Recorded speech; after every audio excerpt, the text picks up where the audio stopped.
Ao Timóteo, jovem pastor, que ali recebera uma grande incumbência de agora tomar conta do povo do Senhor. Paulo está dizendo, irmãos, que ele é grato pelo que Deus ele fez na vida dele.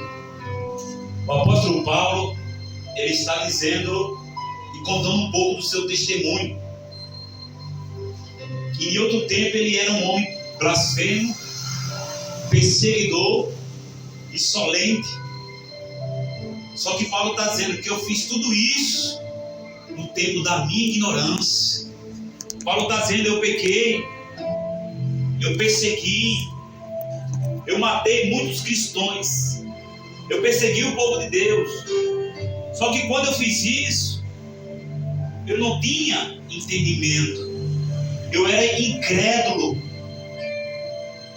Só que Paulo diz que essa palavra é fiel e digna de toda aceitação por meio de Jesus Cristo, porque veio para salvar os pecadores, do qual Paulo está dizendo, eu sou o primeiro.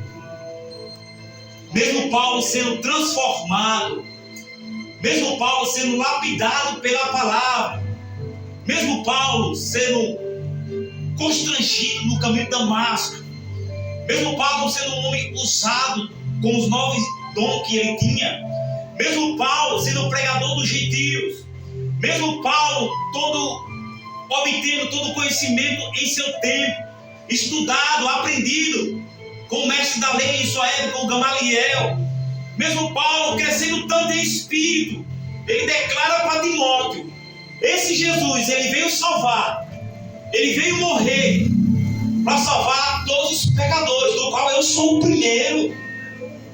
Paulo poderia, agora eu estou limpo pela palavra, agora eu sou um homem diferente.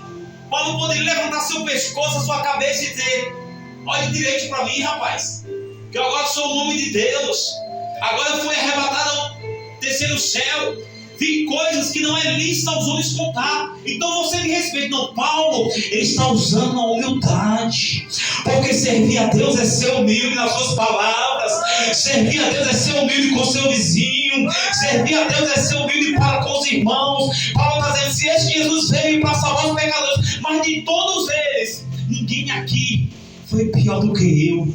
É isso que Paulo está dizendo, porque eu entendo uma coisa, irmão, nessa noite, que quando eu mais me aproximo de Deus, eu mais reconheço o quanto eu dependo dele. Há uns grupos hoje em dia que quanto ele mais é usado na palavra, há uns grupos hoje em dia que quanto mais Deus usa ela no louvor, há uns grupos hoje em dia que quanto mais Deus dá revelação a ele, mais ele inflama o seu ego. Deus não está nisso, irmão. Deus não te chamou para se achar. Deus te chamou para ser pequeno. Deus te chamou para ser exemplo, como cabeça na tua casa. Pois Paulo está transmitindo para mim essa noite. Quanto mais eu me aproximo de Deus, quanto mais eu me achego diante do trono de Deus, Paulo está dizendo, quanto mais eu conheço a Deus, Paulo está dizendo, mais eu reconheço o quanto eu sou falho. Porque o que revela o seu pecado, muitas das vezes não é um profeta. O que revela o seu pecado, muitas das vezes não é a sua família, na sua casa. Pode revelar? Pode. Mas o que mais revela que você é pecador é quando você chega próximo da santidade de Jesus. Lembra da pesca maravilhosa? Se não me falha a memória, é Lucas 5 ou é Marcos 5, irmão? Me falha a memória. Se alguém lembrar, por gentileza, me ajude aí. Quando Jesus pega o barco de Pedro ali, daqueles pescadores, prega o seu sermão. Depois Pedro conversa com Jesus e está cansado daquela noite de não ter pegado nada, mas segundo a tua palavra, eu vou lançar a rede de novo. E Pedro, ele lança a rede e ele traz uma quantidade de peixe, a tal modo da rede quase se romper. Ele pede ajuda aos outros irmãos do barco, e os outros pescadores ajudam ele. Depois que acontece esse milagre extraordinário, é esse Pedro que se ajoelha diante de Jesus e vai para longe de mim, que eu sou um homem pecador. Quanto mais Deus opera na tua vida, mais você tem que reconhecer a graça dele, irmão. Você tem que reconhecer a misericórdia dele.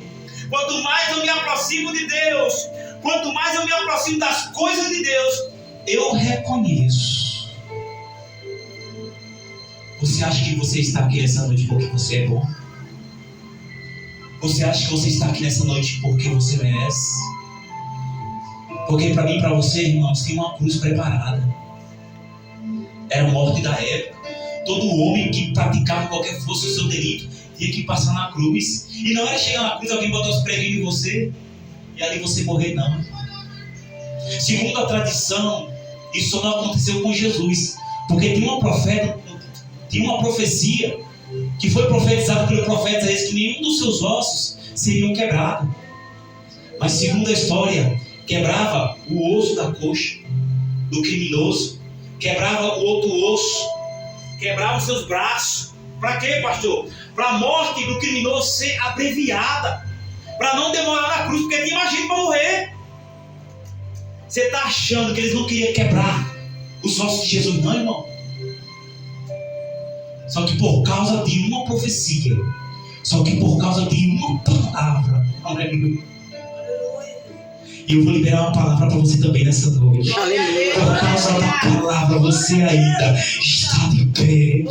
Por causa das promessas de Deus na tua vida, você ainda está de pé, rapaz. Aleluia, louvado seja Deus. É por causa da palavra que nós estamos aqui nessa noite.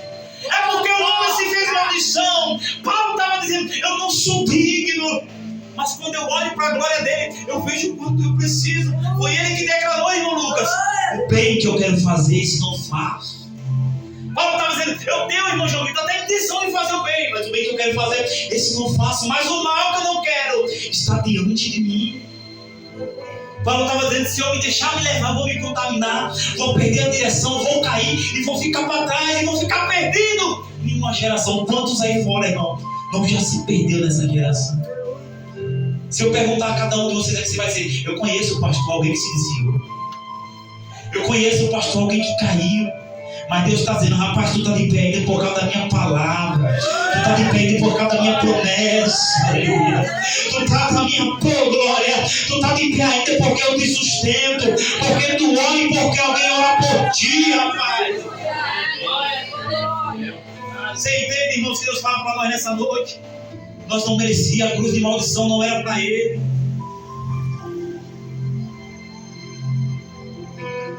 Então vamos aprender, irmão, com Paulo nessa noite. Vamos aprender com Paulo que quanto mais nós se chegamos para Deus, mais devemos nos sentir pequenos diante da sua grandeza. Toda vez, irmãos, que um homem se achega para Deus, ele deve reparar o quanto ele é imundo diante da sua santidade. E como esse jovem Timóteo ouviu as instruções de Paulo para o seu ministério que ele estava iniciando, que nós possamos, irmãos, no começo do nosso ministério, absorver o que está escrito. Porque diz no versículo 15 do capítulo 1, do capítulo 1 de Timóteo, fiel é essa palavra, e digna de toda aceitação. Não tem nada, irmão, de Gênesis Apocalipse que você deve rejeitar. Toda palavra é apta. Tudo é um ensino para mim e para você. Então, irmão, abra os vossos corações para a palavra. Daqui a pouco a irmã vai trazer uma palavra para nós. Vamos abrir o nosso coração, vamos ouvir a palavra atentamente. Porque a Bíblia diz, e eu já finalizo, no livro de Apocalipse, aquele que tem ouvido, ouça o que o Espírito diz às igrejas. Aquele que tem ouvido, ouça o que a palavra está dizendo. A gente quer que as promessas de Deus se cumpram nas nossas vidas, mas nós temos que cumprir a palavra de Deus em nossa vida. É você que põe a palavra em prática. É você que, não, Senhor, a palavra diz assim, tem que ser assim. Se a palavra ensina, irmão, não fuja do ensino da palavra. Hoje não é culto de doutrina, de palavra, mas quis Deus colocar essa palavra no coração. Então essa palavra é fiel e digna de toda aceitação. Se tem uma área da tua vida que está desorganizada, organiza hoje pela palavra. E tem coisas que não precisa redesenhar. Tem coisas que você sabe, mas não pratica. Então você está edificando a sua casa sobre areia. Vai vir o vento, vai vir a tempestade, e você não vai suportar, filho. Você não vai suportar, filho, essa luta. Por quê? Porque você não está se edificando na rocha. A rocha é a palavra, a rocha é Jesus. Não adianta buscar no homem aquilo que só Jesus tem para você. Homem não vai trazer felicidade, mulher não vai trazer felicidade. Mulher pode completar você no sentido carnal, mas felicidade, salvação, só em Jesus. Foi por isso que Paulo disse: nada pode nos separar do amor de Deus que está em Cristo Jesus.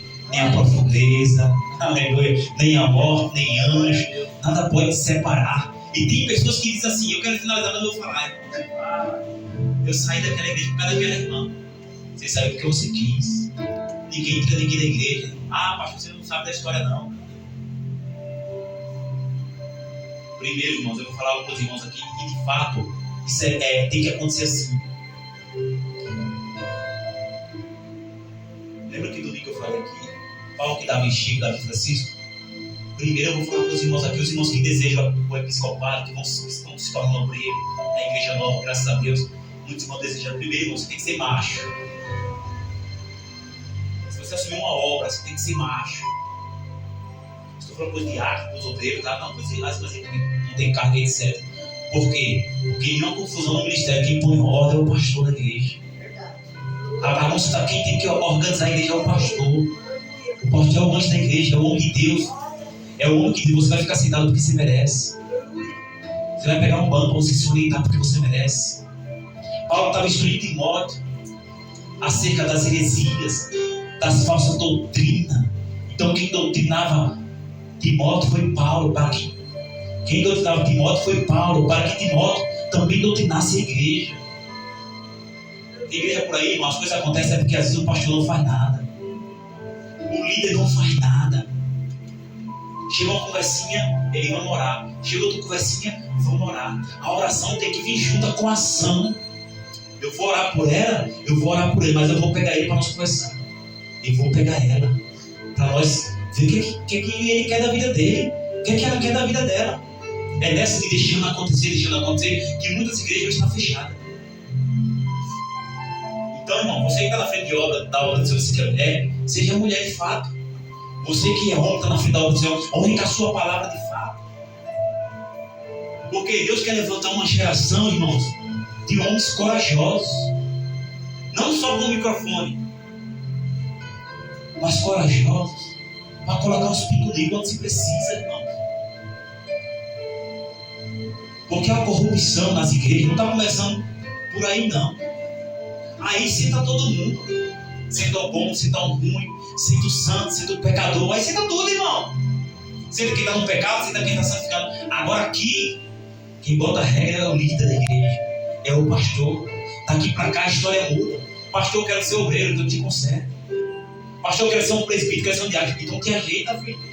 Tu acha que, por mais que o pastor aprove a sua vida, tem alguém maior do que o pastor? O pastor pode aprovar, o homem dá vitória a quem ele quiser, mas Deus só dá vitória a quem tem direito. Está cheio, irmão, de obreiros, diácono, presbítero, pastor, as convenções, fazendo tudo como eles querem. Não mais com uma palavra, mano. Fugir da sã doutrina da palavra. O homem está dizendo sim, e Deus está dizendo não. Não estou nisso não, viu? Quando que eu sei, pastor, que Deus não está nisso, nem nessa causa? Quando a Bíblia diz é assim, os homens fazem assim. Não tem o que desenhar, não. Eu quero ver para crer, pai. Não precisa ver, não. Está escrito, irmão. Vamos para a Bíblia. Vamos ser como os crentes benianos, que falam no livro de Atos dos Apóstolos. Ele examinava. O pastor abre o texto, a igreja abre o texto também. Senão daqui a pouco tem pastor colocando 12 asas nos anjos. E a igreja acredita. Além se seu pastor fosse sincero e falar a verdade para você. Mas tem pessoas que não têm entendimento da palavra, não sabe ler, não sabe escrever, e vai levando por todo vento doutrina. Vamos orar, irmão. Ore pelo seu pastor. Para que seu pastor se torne, ou seja, continue sendo homem de Deus. Para ser sincero no falar, ser transparente com a igreja, irmão.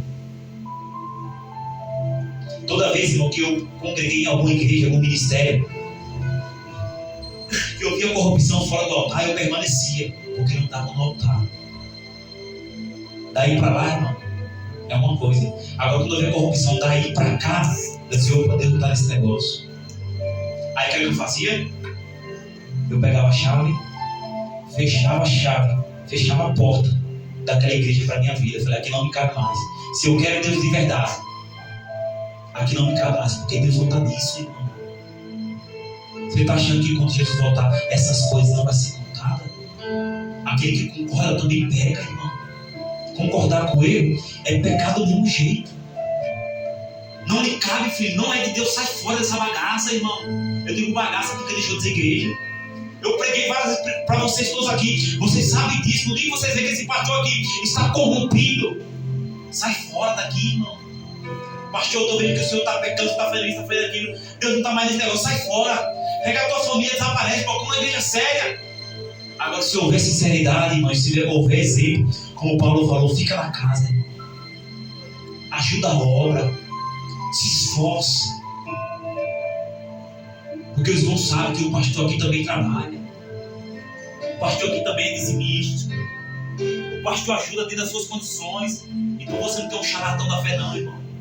Você não tem aqui um charlatão que, por mais que o seu gás acabou e você só tem aquele dedo do gás, pastor, não, dá seu dízimo, depois Jesus dá um jeito. Não, Jesus já deu um jeito, Deus não compra teu gás, irmão. Aleluia. É o que fala no livro de Daniel. Quando a corrupção estiver no meio daquilo que é santo. Tem muitos aí que já se corromperam, irmão. Nós precisamos estar diante da palavra. Deus abre meus olhos. Deus abre a minha visão. Deus me revela. Deus me mostra a palavra. Deus me mostra a sinceridade. Deus me mostra se você está naquele lugar. Deus revela. Deus mostra. A Bíblia diz, irmão, que Deus não vai deixar seu povo enganado. Diz o ditado que a mentira tem perna curta, mas um dia ela aparece. A mentira é como um pedaço de madeira apregado no chão, na areia. Mas você bate com o martelo. Põe lá embaixo. A areia cobre. Aí vem o vento. Vem a tempestade. Vai soprando. Daqui a pouco começa a aparecer a cabeça da madeira. A mentira pode demorar, mas ela aparece. E aonde a verdade é pregada, a mentira tem que ir embora. A irmã Hortência teve um sonho hoje. Aleluia. Eu vou contar o sonho da irmã por ela. Que chique. Amém. Que eu dizia para ela no sonho. Eu falei com ela terça-feira que ela ia pregar, não foi, irmão? E ela disse que eu estava. Nós estávamos ontem jogando. Ela disse que eu estava bravo com ela. Irmã Hortência, explane a palavra. A igreja precisa de palavra. A igreja não precisa de vir homem que diz que é cheio do Espírito Santo de Deus para estar rodando aqui por onde derrubando você, não. Isso aí não traz avivamento na vida de ninguém, não. O que aviva a tua vida, a tua fé, é a palavra. E ela disse que eu estava bravo com aquele olhar. Era olhar, não era? Bravo, como é que é? Bravo, dizendo, irmão, explane a palavra, porque eu ensino os obreiros. Suba aqui nesse altar para pregar a palavra. Aí você fala um pouquinho mais que seja a palavra, irmão. Eu não sei se os irmãos estão acompanhando um caso que está muito na internet desse tal de Miguel de Oliveira, esse rapazinho. Meu irmão, que patifaria. O povo acredita mais, irmãos. O povo está. Olha, escuta aqui. O povo acredita mais, irmã Lúcia.